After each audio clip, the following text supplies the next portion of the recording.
All right, you read the title. I think I just watched the greatest superhero movie of all time. I wasn't planning on recording. It's currently 11:59, about to be midnight. Well, today's the 29th of June. Tomorrow will be the 30th, so it's about to be the 30th in like 30 seconds. And I had in Across the Spider Verse came out June 2nd. I saw it 4 weeks late about.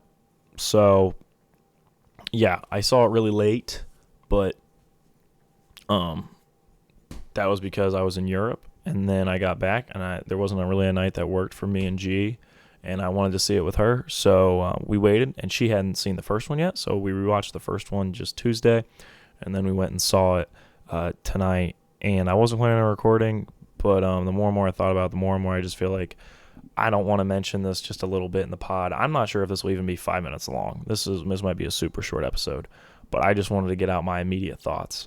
Um, I don't really know what else to say that hasn't been said, I guess is what I probably should say. Um, I just wanted to kind of catch my excitement coming out of it. I was completely blown away. I guess I should make it clear, like, okay, so I saw the first Spider-Verse movie, Into the Spider-Verse, 2018, went to the theater. I think it was a week after it came out. No, it was 2 weeks. 2 weeks after? No, I saw it opening weekend because it was like came out like December 18th, I think. It was like a week before Christmas or whatever. So, I'm not even going to check, see if it's accurate, but I feel like it feels right. I think I saw like week before Christmas. It was definitely a Christmas break. A friend of mine. And I remember seeing it and I thought, it was cool. Like, I liked it. I thought it was pretty good. Like, I was like, it was a Spider-Man movie. I really liked it. I thought it was cool how it did stuff, whatever.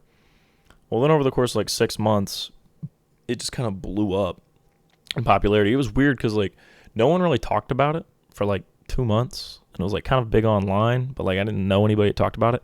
And then like that summer, like summer night 2019, I'd be talking to guys like, oh man, my favorite anime movie's got to be Spider-Verse. Like, movie's perfect. And I was like, oh shoot, okay. And I'm thinking like I'm a Spider-Man fan. Like I should love this movie more. I mean, I bought it on Blu-ray. I've watched it like 2 or 3 times on Blu-ray, like not really that much. I think the other night when I watched it with G was the first time I had watched it all the way through since like buying it, which is actually kind of wild when you think about it. So, I'm a big fan of the first one, but to me it's probably like I don't really do like scores that much anymore.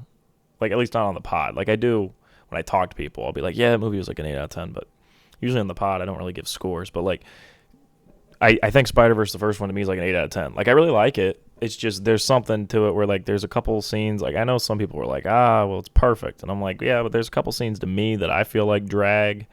Like, when they're at Aunt May's house, sometimes I'm just kind of like, okay, come on. Let's get going. Come on. And I mean, I really like the first movie, but it is not one of my favorite movies. At least it wasn't. And I think this one might have brought it up. And I guess I should say, I think I'm going to break my own rules because I've said before that all the Spider-Man movies are put into the Hall of Fame. But I feel like the Spider-Verse animated films need to be separate because, I'm going to be really honest, I think this movie's probably going to be movie of the year, Across the Spider-Verse. I know I was just talking about how I didn't love Into. Like, I really like Into the Spider-Verse. I think it's really good. There's a lot of elements I like. I think every time I watch it, I like it more than the last time I watched it. Like, first time I watched it, I was like, that's pretty good. I'll probably buy it. Second time I watched it, I'm like, yeah, it's really good. I understand why people love it. This time I watched it, I was like, yeah, that is really, really good. But it's still like an 8 out of 10 to me. So there's a chance. I think now that I've seen Across, I feel like Into the Spider-Verse I like more now. It's kind of like how Guardians 3 makes Guardians 2 even better. It's just, there's something about it where, you end up liking the one before it because without Into the Spider-Verse, I don't get Across. And I love Across the Spider-Verse. I think Across the Spider-Verse I have to put in separate because I think it's going to win Movie of the Year for release date year, like 2023 movies, it's going to win. And I think just movies in general I watch this year, it's going to win. And I don't want to make it so it's only qualifiable for the 2023 because, it's a Spider-Man movie, so it's automatically in the Hall of Fame. I don't want to do that because I feel like they're animated films. And I don't want to take away and make it be like, they're animated films, so lesser than the live action Spider-Man. No. That's not what I'm saying. I just feel like when I put the Spider-Man films in the Hall of Fame, I was thinking of strictly the live action. I wouldn't have put Into the Spider-Verse in the Hall of Fame. Like, I genuinely wouldn't have. So, even though, like, I wouldn't have put the Andrew Garfields either, I guess, but I'm saying it just is easier for me to put all the Spider-Man movies in, regardless when they come out. When Spider-Man 4 comes in with Tom Holland, automatically go in the Hall of Fame, because I'm just such a big Spider-Man fan. He's my favorite superhero. I'm a big superhero guy.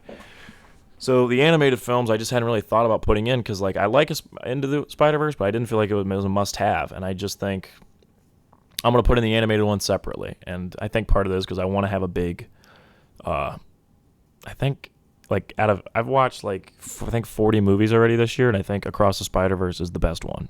So I think I'm really saying something, because I think I've watched more movies this year already than I watched the entirety of last year. So that's really cool. But, right now I've been on a bit break from Tarantino. I haven't watched a new Tarantino in, like, since I got back from Europe. So I think that pod where I rank them will probably be coming more late July is what we're looking at. But we're in a year I'm watching a lot of movies, a lot of stuff I like, and I really liked, more and more I think about it, more and more I like Jackie Brown. Love Reservoir Dogs. But this movie just, there's something special for a movie to be put in the Hall of Fame where it's just you got something special to you that just clicks with me. I think this movie reminded me of that. I said to Jiren driving home, I'm like, sometimes I'm watching a movie and it's not even over, and I'm like, yeah, this is a classic. And I felt that way when I watched Django Unchained. It was the first 10 minutes, just the opening credits, I was just like, my jaw was on the floor. I was like, if this keeps this up, this is going to be one of my favorite movies. If this can stay like this, because this is incredible. Like, it's just like, it just starts going. I'm like, yeah, this is going to be a classic. And another movie I felt that way about was not Terminator. Sorry. Actually, when I first started watching Terminator, I was like, what the hell is this? And then as the movie continued, I was like, oh, damn, I love this. So, Beverly Hills Cop is another one like that. You get to the point when he was in LA, like, just cruising around and the music's hitting, I was like, okay, this is a classic. No, I know what it is. As when Axel F hit by Harold Faltermeyer, I think is his name. That once that came on and he was rolling and he was making his jokes, I was like, this is a classic. This movie is just got everything I want in a movie. This is just perfect. I've had that with Beverly Hills Cop. Trying to think. Pulp Fiction I really liked, but I didn't have that. Like, it's like after it was done, I looked back and was like, yeah, I loved that. But, like, as much as I love Wolf of Wall Street, it did not have that automatic click with me. Granted, those are still Hall of Fame movies. But, Casablanca had that instant click with me. I was just like, I think it was around the part when Humphrey Bogart, I don't know, he definitely said something that made me laugh because that movie's really funny. And I was just like, yeah, this is a classic. Harry Met Sally, I don't know when that point was. I just think it was a speech at the end. I was just like, yeah, this is a classic. So a lot of movies that I really like that really stick with me, they just have a point in them. And it doesn't matter if it's early or late, but if it's early, that means you're really impressive. That I'm just like, this is operating on an entirely different level than most movies. And this movie had that. It was like the first 20 minutes go by. I'm going spoilers. I mean, it's been out for almost a month. The first part happens with Gwen and her dad. And I was like, it's like this almost like little mini movie, right? And then, boom, opening credits hit. I'm like, that was the opening? The entire heartfelt thing between her father and about how she just destroyed essentially her life, and Spider-Man 2099 theme. I mean, I heard it was crazy awesome. Now that I've heard it, I'm like, oh my gosh, it's incredible. So I've been listening to it on Spotify. It's only like a minute long. Oh, it's excellent. Spider-Man 2099 is like the coolest character in this whole thing. Actually, I don't know. Spider-Punk's pretty great too. I love Spider-Punk. I was laughing at everything he said. He's great. He's like the Spider-Man Noir of this film, because Spider-Man Noir is like hilarious in the first film. It's how Spider-Punk in this. He's just hilarious. I love him. But Spider-Man 2099 is obviously a standout. He's such an interesting character in this. And I like the fact that he's not like a pure villain. You see where he's coming from. And, yeah, that was when I realized the movie was a classic, though. It was the opening credits hit, and I was like, that was the opening. We're not even, like, the full movie. This is the opening credits are rolling, and I was like, okay, this is different. Like, I like the first one. I think I love this one. Hands down, the best looking animated movie I think I've ever seen. No, that not I think. This is the best looking animated movie I've ever seen. Nothing comes close, and I'm sure Beyond the Spider-Verse look even better. And I guess I should talk about Spot. The entire villain being, first off, the way that Lord Miller write, because the Lego Movie, one of my favorite movies, my favorite animated movie. I think this is the only movie that comes close as far as animated movies to it, and written by the same guys. Is this movie is like operating like a meta commentary. It's like a parody, and then it's serious, but it's also self-aware at the same time. It's incredible. I've never seen anything do this, where Spot is literally being completely fourth wall breaking when they call him a villain of the week and they make fun of him, and they're playing off the fact that you barely know the Spider-Man character. Like, I've heard of Spot before from comics, but it's a goofy character, and they're playing off real world, like breaking the fourth wall and talking about him like you would talk about a movie where he's a villain of the week. He's not a big deal. He's like, oh, I'm your nemesis. Like, it's very technical terms you would talk. Like, it doesn't feel like a movie conversation, and that's interesting. It's like its own like meta commentary on itself, but it's not taking away from the film. It's still able to be serious, and it can be self-aware, yet at the exact same time not take away from what it's doing, and that's incredible. I mean, that's what the Lego Movie was doing, but this is doing it at even a higher level, and I don't know how they write that. That's excellent.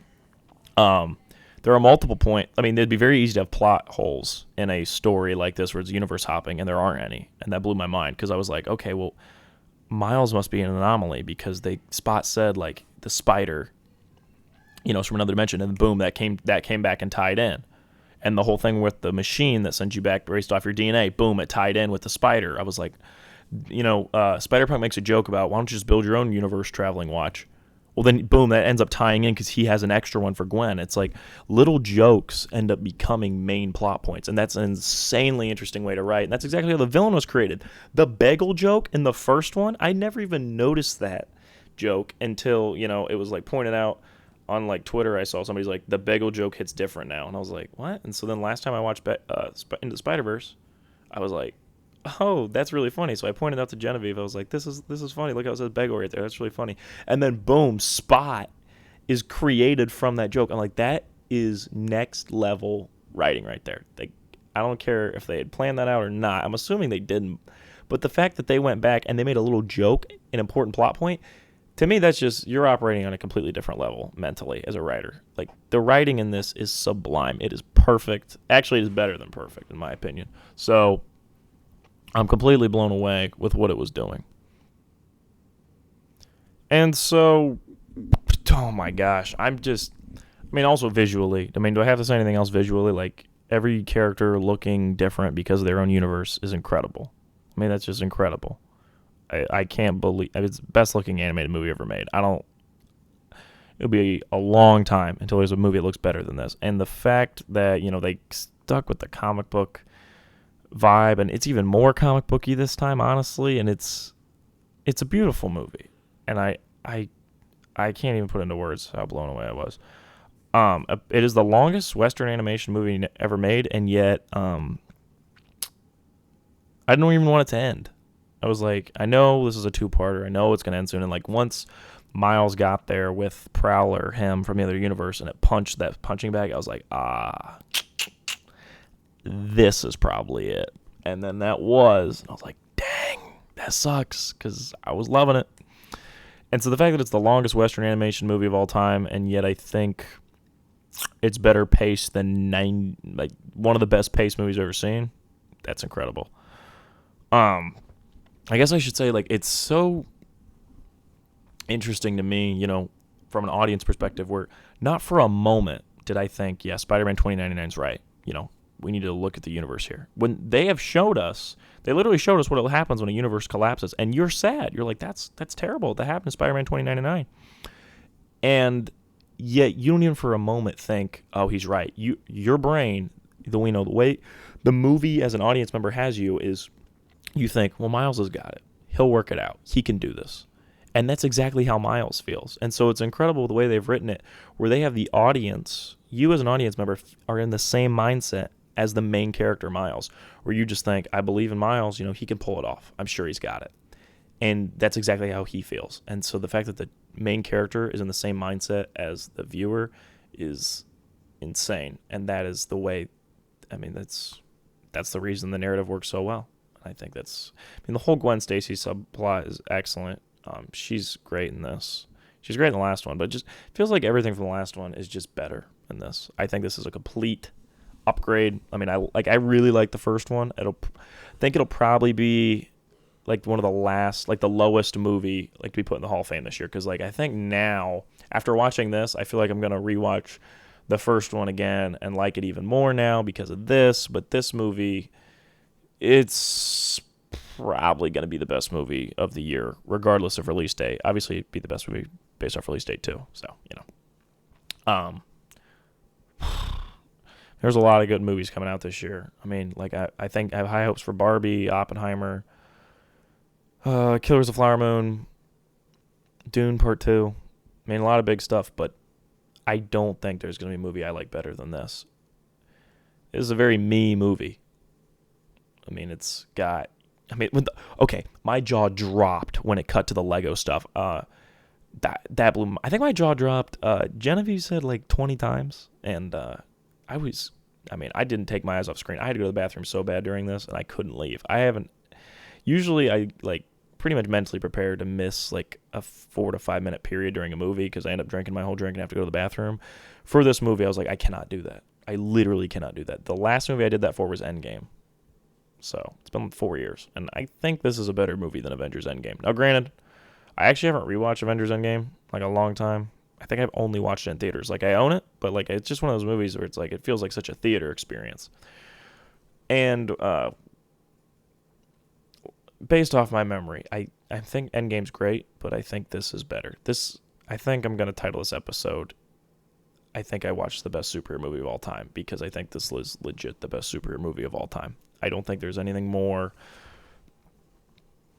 Obviously, we're going to continue to make superhero movies. The Superman movie looks great. They just cast David Cornsweet. No surprise, but that's exciting. Rachel Brosnahan, I think that's the way you pronounce it. She's going to be Lois Lane. Really excited for that. 2025 could potentially have Spider-Man 4, Batman Part 2, and Superman, which would be awesome. And I'm obviously really excited for that. But I know that this next movie for Beyond the Spider-Verse is probably going to get delayed to 2025 too, which, I think Beyond the Spider-Verse probably is going to be even better than this. That's the thing, is a part of me scared. I'm like, can they top this? This is incredible. This is absolutely incredible. And so I hope they can. I have high hopes. But I went into this movie expecting it to be one of the best superhero movies I've ever seen, and it somehow was even better than I expected, which is crazy to me, because I had, like I said, incredibly, incredibly high expectations based off things I had heard. I'm a big Peter Parker guy, but Miles, to me, feels like Spider-Man more than any Spider-Man ever. It just feels like he completely embodies it. I'm not like, oh, I prefer Peter Parker over Miles. But growing up, Peter Parker was always who I thought of when I thought of Spider-Man. And because of this movie, it's when you say Spider-Man, I legitimately think which one. That's how the way End of the Spider-Verse did it, where it's Miles has entered the cultural zeitgeist, where it's when people say Spider-Man, I think which one. And this movie, to me, makes it, when you say Spider-Man, I think Miles right now. That is literally who I think of. And, they're not even equal right now. Miles is the main Spider-Man, and that's the way this movie made it feel. And I thought of something really interesting. I tweeted it. So I'm assuming this will be a part of Beyond the Spider-Verse. Maybe it's not. I know it's going to get delayed, and that's, understandable. They should take as much time as they need. I do, feel for all the animators and all this stuff that goes on there. I don't know too much, but I know it was a really rough environment, and so I hope things improve for the third film, because, they're working on, what is, going to be the sequel to the best animated movie ever made. So, the best superhero movie ever made, and it's the second one in a trilogy. So, you're assuming that the third one's going to be even better, which, oh man, I hope they can pull it off. I really hope they can, because this was incredible. Also, video game Spider-Man being in it, lost my mind, and Donald Glover being in it, for those of you who know me personally, I'm a huge Childish Gambino fan, big Donald Glover guy. I literally wanted to stand up in the middle of the theater and cheer, but there was a couple behind me making out, and I was like, I think this would be really funny, but I'll be a nice guy and not, just stand up and start cheering and make this couple behind me making out be really confused. So I like how I said it like it was my decision, when in reality it was, I told G I was going to stand up and cheer when Donald Glover arrived, because that was like one of the spoilers. I did know that Donald Glover's in it. Somebody had told me. They were like, yeah, I won't tell you anything, but your boy's in it. And I knew. It was like, okay, Donald Glover's in it. So I told her I was going to stand up and cheer, and she was like, so when he got up, I started moving, and she like grabbed me. I was like, no, do not do that. So that's the truth. I acted like I chose by myself. It was not my choice. I was told not to, and I didn't. I listened. So, But no, him being in it was awesome. Can't wait. I'm hoping this is confirmed that he's going to be in Spider-Man 4 as Prowler. That'd be awesome. But what I'm thinking is, so Miles is an anomaly, and he causes all this. Does that mean in every other universe, Miles' canon event is becoming the Prowler? Like in every other universe, his dad dies, and him and Uncle Aaron are criminals together. Is that every universe Miles? And the only universe where Miles is a hero is the one that's an anomaly? Because to me, that would be so interesting. Is if, like there's a band, he meets all the other Mileses, and his destiny is to be a criminal and to be this, angry, dark person. And, the Miles we know is a hero. And I think would be really interesting for him to have to come to grips to the idea where it's, when Spider-Man 2099 said to him, he's like, you don't, you shouldn't be here. You shouldn't exist. You're not supposed to be Spider-Man. I was just like, wow, this is next level. Like, this is next level writing. Because I thought, I don't know if I mentioned this already. There's so many thoughts going through my head, so I'm sorry if I already said this on the pod. But, when Spot said, I'm the reason you exist, I brought that spider from another dimension. I was thinking, okay, so that's going to be the problem. That's why he can't be part of the Spider Society, is because he's not supposed to be Spider-Man. Well, then I was like, oh, no, it must be because they knew he was going to do this with his dad and be, really mad. And then it was not, I ended up being right. It was because he's an anomaly, and that to me was really interesting. And, just the whole thing where he's like, you're not supposed to be Spider-Man. It's such an interesting way that lines up dramatically to the last movie, which ends with Kingpin saying, the old Spider-Man couldn't defeat me. What makes you think you can? And he goes, I am Spider-Man, defeats him. Now it's like he's being told you shouldn't be Spider-Man. And I think that's just, oh my gosh, guys.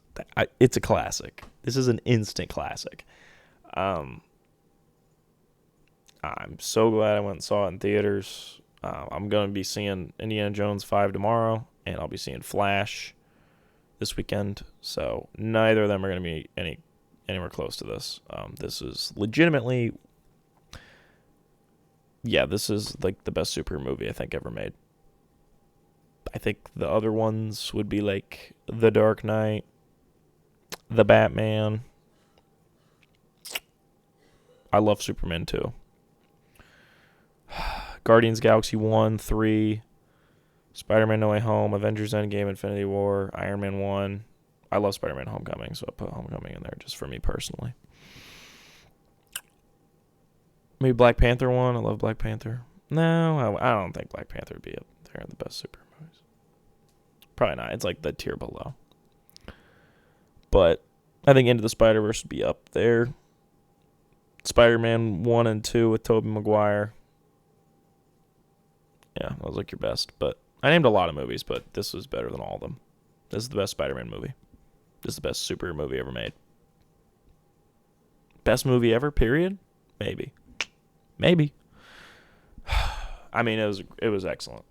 Gosh, I don't even know what else to say, guys. I feel really tired. I probably should go upstairs and get ready for bed. But yeah, I just wanted to get my thoughts down now, because when the fall comes and I've seen Killers of the Flower Moon 2 weeks before I'm doing the Sword of Sporties, I'm going to be a little biased, and I can't have that. Because I need to remember that this moment in time that I said this is the best superhero movie ever made. Granted, sometimes I come out of a movie, and I hyped it up too much, and it's as days go by, I'm like, was it really that good? Other times I come out of a movie, and, I'm like, it's pretty good. And then as time goes on, I'm like, man, that was excellent. I think this movie's only going to get better with time. And the fact that I already think it's the best superhero movie ever made, that's why I was like, I might as well record, because I'm only going to like this movie more and more. I might as well get all my thoughts out. So yeah, I hope the third one's even better, because if it is, I mean, oh my gosh, that would be insane. But I mean, if it's not as good as this, I get it, because this is incredible. And I know I'm late to the party. Everybody's probably seen it by now, but you know, I don't care, because if you felt like listening to this, you listened to it, and if you didn't feel like listening to it, you didn't. So real deep thoughts from me. If you listened to it, you did, and if you didn't listen, you didn't. So great deep words from me. The cliffhanger ending, because I expected it, didn't really gut punch me that much. I was like, yep, there it is. Like, I knew it was going to happen. Whereas my girlfriend G was like, that's it? And I was like, yeah, I know. Which is crazy. You sit through a 2.5 hour movie. Oh, it's 2 hours and 20 minutes. But, like, still, it's like a long movie. And you're like, that's it? Like, it's that well paced. There's not a single down scene. And while I like the first one a lot, I do think there's some parts, me personally, I know a lot of people don't feel this way, or I think it drags a little bit. This movie never drags. Not a second does it drag. And gosh, I love it. It's so good. It is so, so, so good. So, yeah. They don't call me Sort of Sports for nothing, because this episode had no sports. And there's other episodes that are only sports. So, that's what I'm here for. All right, well, DC, if you want me to help you write a Batman Beyond film that's animated, that, you can be like like a big animated film, like on the quality of Spider-Verse, I can do my best. I will help you write one. I've got some ideas, so hit me up, DC, if you want it. I know Warner Brothers isn't really doing the best cash flow-wise, because The Flash is not doing well. It's getting cooked by Spider-Verse, actually. And I am interested if you want to contact me about writing some Batman Beyond stuff. So I think I can think of some cool ideas for you. I love the fact Spider-Verse has inspired, animation to get more respect and stuff. Because, like, Puss in Boots now people talk about. I saw it opening weekend. No one was talking about it that much. And then, like, 2 months went by and now everybody talks about it. It's a very similar thing that happened to Spider-Verse, actually. Like the first one. And I think the Teenage Mutant Ninja Turtles movie is going to be a big hit too. Like, these movies that are following that Spider-Verse style of animation, where it's, we're not trying to look real. We're trying to take advantage of the fact that we're animated. And I love that style. And I love, I really like Puss in Boots: Last Wish. And I think I'm really going to like the new Teenage Mutant Ninja Turtles. Now, granted, neither of them are as good as Spider-Verse, but gosh, they're really good too. So I think it's a really good era of animation we're in. Disney is actually behind the game right now, which is wild. Pixar too. Like, they're making movies like Elemental, and Sony's out here putting out like the best superhero movie ever made. So, DreamWorks putting out an incredible movie of Puss in Boots. Yeah. What won best? Because I know Spider-Verse won the Oscar in 2018. What won Best Animated Feature last year? Was it Puss in Boots? I'm going to be really ashamed if it's not. Oh, no. It was Guillermo del Toro's Pinocchio. That's... Wow. Oh, was it not even nominated? No way. No. There's no way Puss in Boots wasn't nominated. There's no way. Like, I definitely just looked at it wrong. There's no shot. There was literally no chance. That would have been like a riot. Okay, I was about to say riots in the streets would have happened. Okay. What? Okay. Man, my guys Lord and Miller are getting screwed out here, because Lego Movie wasn't even nominated. Okay, well, I guess they win. Okay, fine. Lego Movie should have won in 2014. It's better than Big Hero 6, and everybody knows that. And it's better than How to Train Your Dragon 2. I haven't seen Box Trolls Song of the Sea or Tale of the Princess Kaguya. I'm sorry, I'm probably pronouncing that wrong, but yeah, none of those movies are as good as Lego Movie. Guaranteed. Into the Spider-Verse won, as it should have. Okay, so I guess Phil Lord and Christopher Miller aren't getting screwed too bad, because they won for Spider-Verse. But I'm saying Mitchell's vs. Machines is great. Not as good as, Spider-Verse, but they're good. I really wish Puss in Boots would have won. I'm going to give it even more. Wait, it's Puss in Boots is pretty big culturally though. Like it seems like people know that movie. People will talk about that movie, which is good. Is that streaming on Netflix? I might have to watch that soon. It's actually a banger. All right. Sorry, I got a little off topic there. But yeah. So this is like probably gonna end up being the best movie of the year, and I'll probably put that and the first one into the Hall of Fame, which will be cool. And if you think that's cheating because it should already be in there because it's Spider-Man movies, yeah, you're probably right. But that's not the way I'm doing it because I don't feel like doing that. So, I think I just made like a 20-minute pod just talking about this movie. So I guarantee you can bet that I want to put it in the Hall of Fame separately and have a big Hall of Fame presentation for it because I love this movie and I think it's great. And I think it's perfect. And I think, yeah, it's just, I'm really tired right now. My eyes are starting to kind of fall. Yeah, like fall. My eyes are falling, yes. My eyelids are starting to just kind of like hang over my eyes. So I need to get this edited, and uploaded. But if you haven't seen this movie, you need to see it. That's the end of it. You have to see this movie. And if you're my mother and you didn't really think the first one was that good, please give it another chance because you're missing out on the film of a lifetime with the second one. So I know some people think the first one's better. If you think that, that's completely respectable. But me personally, I think this is much better. And that's nothing at the first one. I think the first one's really good. I think this one just is even better. Step above. If I had to say, like, I don't know if I like Puss in Boots more than Spider-Verse 1. I don't think so. I think I like Spider-Verse more than Puss in Boots. But I still really like Puss in Boots' Last Wish. It's great. Okay. Well, yeah. I can't wait for Beyond Spider-Verse. It's going to be the best movie, whatever year it comes out. There's no shot. It's not. So I hope it can be as good as this. If it's better, I mean, my mind's going to be blown. I'm just going to name it the best movie ever made, not just the best superhero movie. So I love this movie. I love my guy Miles. I still love Peter, but Miles right now is Spider-Man the most. And I'm sure naturally it'll balance back out to them being equal. But, there's times where Peter feels like the main Spider-Man. There's times where Miles feels like. But once Spider-Man 2, the video game, comes out, they're going to feel like equals. But right now, Miles just feels like the main Spider-Man. So, gosh, this movie was so good. Oh, my gosh. All right. I need to stop because I'm just starting to go in circles. Like I wasn't already doing that, but now I'm really doing it. All right. I'll see you all on the next pod. And gosh, what a classic. Instant classic.